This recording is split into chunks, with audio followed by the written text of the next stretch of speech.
have.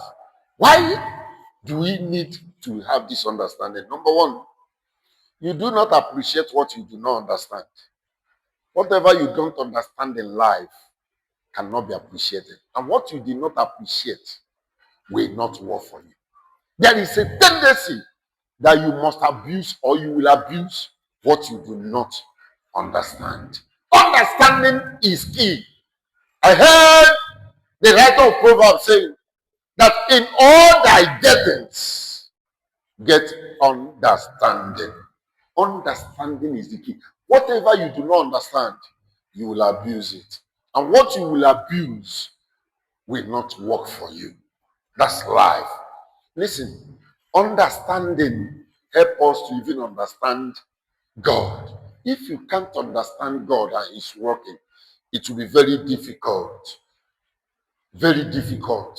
to serve God. And that is why I believe when we see the life of our father, Abraham had this understanding that what else do I have outside God?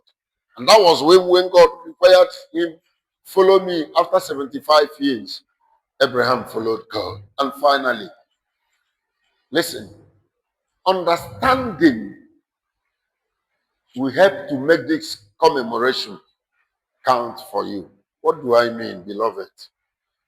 Listen, that Jesus came to Jerusalem that day triumphantly.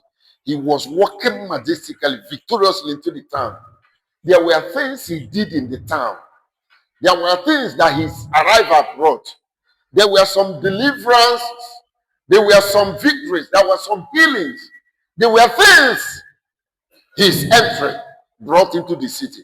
It is only those that have understanding of that entry that will have the benefits of that. I mean, those that whose antenna, spiritual and mental and physical antenna are at work, are the people that will understand why he had to come in.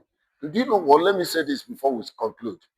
To enter Jerusalem means I am ready to die. In Luke chapter 13, verse 33, the Bible said that a prophet cannot die until he has entered Jerusalem. And Jesus was aware of it. Was he just begging to die? No. He was coming in just to make a mark. And that mark he had was, let me go and give meaning to those whom their lives were meaningless.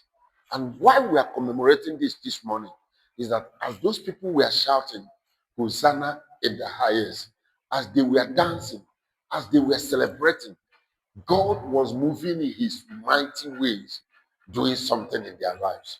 The same God, according to Hebrews chapter 13, that was there yesterday, is still the same God today. And it will be the same God forever. He will not change. Whatever victory he wrought that day, whatever deliverance, whatever healing he brought to people that day, he is ready to bring them today. Only if you believe and if you will join. Please, I'm yet to understand that amongst the crowd that shouted, "Crown, Hosanna in the highest," could turn back 4 days later.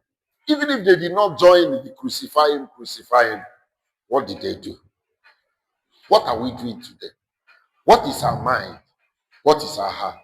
We need to understand this essence so that the mystery, the ministry, and the essence will be made manifest in our lives. What are you going through today?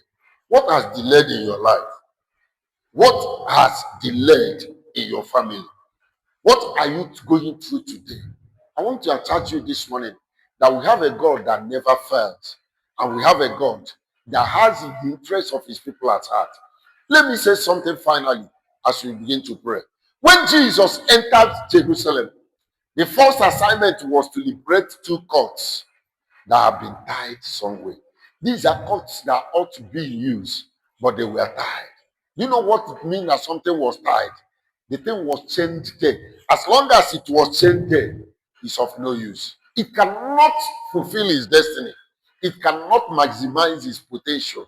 It cannot be at work. some potentials today, some gifts today, some blessings